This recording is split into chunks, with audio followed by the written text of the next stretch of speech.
안녕하세요. 여러분의 지적 호기심을 시원하게 풀어드릴 시간입니다. 오늘은 7세기에 쓰인 한 경전을 살펴볼 건데요. 어쩌면 여러분의 생각을 완전히 뒤집어 놓을지도 모릅니다. 왜냐하면 깨달음이란 우리가 힘들게 성취해야 할 어떤 목표가 아니라 사실 우리 모두에게 이미 탑재된 기본값이라는 정말 놀라운 주장을 담고 있거든요.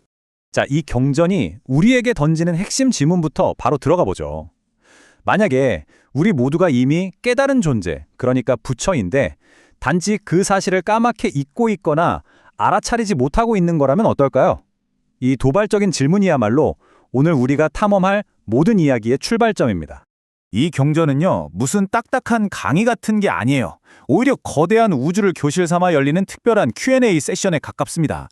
스승인 부처님과 그의 가장 뛰어난 제자 12명의 보살들이 등장하는데요. 여기서 이 보살들은 바로 우리 자신을 대신해서 가장 근본적이고 날카로운 질문들을 던지는 역할을 합니다. 자, 그러니까 구도가 이렇습니다. 스승인 부처님은 복잡한 진리를 정말 기가 막힌 비유들로 알기 쉽게 설명해 주시고요. 학생인 12보살들은 아마 우리가 평소에 한 번쯤은 품어봤을 법한 그런 근본적인 질문들을 던지죠. 말 그대로 이 우주라는 교실에서 우리 모두가 함께 배우는 셈입니다. 자, 그럼 이 경전이 가장 먼저 짚고 넘어가는 근본적인 문제, 바로 무명, 즉 근본적인 무지의 문제로 들어가 보겠습니다. 그런데 여기서 말하는 무지는 지식이 부족하다, 이런 뜻이 전혀 아니에요. 그보다는 우리가 세상을 인식하는 시스템 자체에 생긴 일종의 버그나 오류 같은 거라고 생각하시면 됩니다. 이때 문수보살이 우리를 대신해서 딱 이렇게 묻습니다. 위대한 스승이시여, 우리가 진짜 현실을 보지 못하게 가로막는 이 무명이라는 것의 정체가 대체 무엇입니까? 정말 수천 년 전의 질문인데도 오늘 우리에게 너무나도 유효하게 들리지 않나요? 부처님의 대답은 아주 아름다운 비유로 시작됩니다. 우리의 본래 모습, 그러니까 진짜 현실은 아무런 장애물도 티끌도 없이 맑고 텅 빈 하늘과 같다는 거예요. 그 자체로 완전하고 완벽한 상태라는 거죠. 하지만 무명은 마치 우리 눈에 생긴 병과 같아서 실제로는 텅 빈 허공에 아름다운 꽃이 피어 있는 것처럼 착각하게 만든다고 합니다. 여기서 정말 중요한 포인트는요, 우리의 고통이 현실, 즉 하늘 자체에서 오는 게 아니라는 겁니다. 우리가 현실에 투사하는 이 환영의 꽃 때문에 생긴다는 거죠. 하늘은 아무 문제가 없어요. 문제는 그 꽃을 보고 있는 병든 우리 눈에 있다는 겁니다. 이 경전은 이 근본적인 무지를 한자로 무명, 밝음이 없다는 뜻으로 정의합니다. 다시 말해, 이건 단순히 뭘 모른다는 뜻이 아니에요. 마치 꿈을 현실이라고 굳게 믿는 것처럼 실제에 대한 아주 뿌리 깊은 오해, 인식의 오류를 뜻합니다. 그러니까 지능의 문제가 아니라 관점의 문제인 거죠. 자, 그런데 여기서 되게 재미있는 문제가 하나 생깁니다. 만약 우리의 생각, 감정, 이 마음 자체가 환영의 일부라면 대체 어떻게 그 환영을 도구로 써서 진실을 볼 수 있을까요? 이게 바로 수행이 가진 역설적인 지점이에요. 보현보살이 이 난처한 문제를 아주 정확하게 짚어냅니다. 스승님, 우리의 몸과 마음이 전부 다 환영이라면 어떻게 환영을 가지고 또 다른 환영을 없앨 수 있다는 말입니까? 이건 불가능해 보입니다. 그렇죠. 마치 꿈속에서 이건 꿈이야! 라고 외치면서 꿈에서 깨려고 애쓰는 것 같은 정말 딜레마 같은 상황이죠. 여기에 대한 부처님의 대답은 정말 기가 막힙니다. 바로 불의 비유인데요. 한번 들어보세요. 우리의 환영 같은 몸과 마음은 마른 나뭇가지 2개와 같다고 합니다. 이 2 나뭇가지를 계속해서 비비는 행위, 이게 바로 수행이고요. 그러다 보면 마침내 거기서 지혜의 불꽃이 탁 하고 일어나겠죠? 자, 여기서 핵심은 뭐냐면요. 그 불꽃이 활활 타오르면서 불을 일으켰던 바로 그 나뭇가지들마저 전부 태워서 없애버린다는 겁니다. 수행이라는 도구는 결국 자기 자신마저 소멸시키도록 설계된 아주 특별한 도구인 셈이죠. 맞습니다. 경전이 말하는 핵심은 우리 마음이 환영이란 사실 자체가 문제가 아니라는 거예요. 진짜 문제는 우리가 그 사실을 모르고 있다는 점이죠.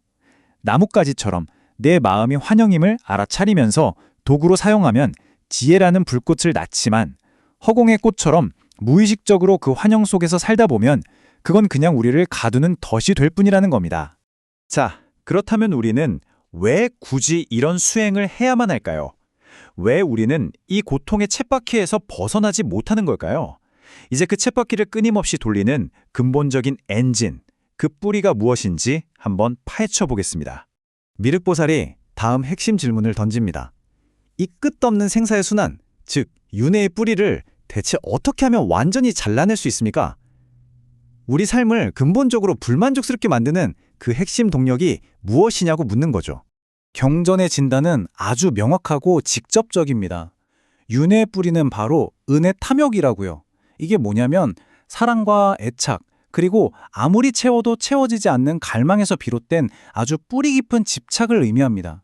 단순히 무언가를 원하는 수준을 넘어서 그것 없이는 안 돼라고 여기는 강력한 갈망, 바로 그겁니다. 이 뿌리가 어떻게 고통의 연쇄 반응을 일으키는지 한번 보세요. 먼저 우리가 원하는 것에 대한 강력한 애착에서 모든 게 시작됩니다.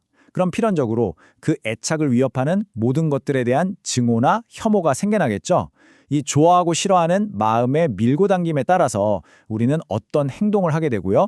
그 행동은 또 다른 결과를 낳아서 끝없는 순환의 고리를 만들어냅니다. 우리는 바로 이 쳇바퀴에서 계속 맴돌고 있는 겁니다.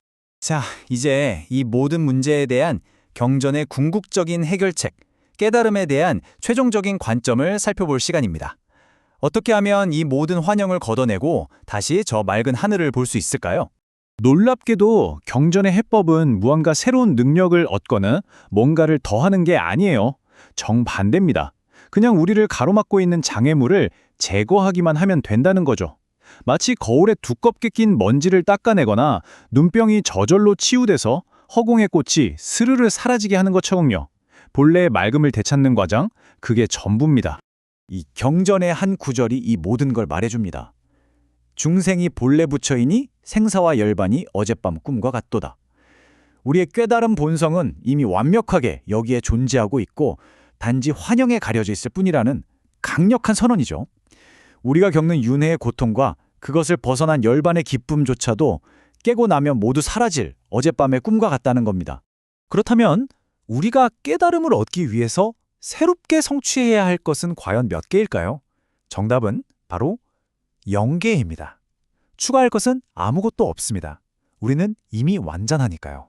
이 경전은 우리의 본성이 언제나 변함없이 맑고 텅 빈 하늘과 같다고 말합니다. 자, 오늘 이야기를 마무리하면서 여러분 스스로에게 한번 질문을 던져보시면 어떨까요? 지금 당신의 그 맑은 하늘에는 어떤 환영의 꽃들이 피어오르고 있습니까?